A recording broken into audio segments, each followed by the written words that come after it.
প্রধান উপদেষ্টার বাসভবন বরাবর আমরা যাই, কিন্তু সেখানে প্রধান উপদেষ্টা উপস্থিত না থাকায় তার সাথে আমাদের সরাসরি কোনো কথা হয়নি।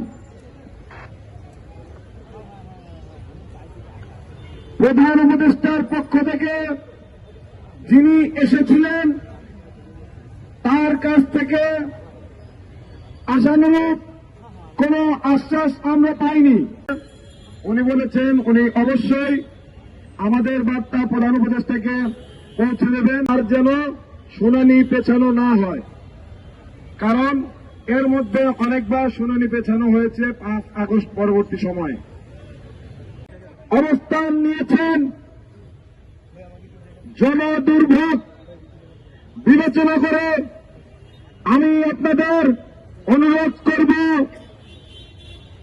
কেন্দ্রীয় শহীদ মিনারে অবস্থান নেওয়ার জন্য,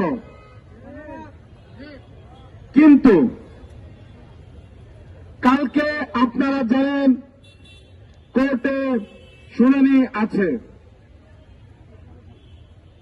যদি সেইখানে আমরা ন্যায় বিচারের কোন ইঙ্গিত না পাই, তবে আমাদের এই অবস্থান কর্মসূচি শুধু এইখানে হবে না, আমরা শাহবাগ ব্লকেট করব।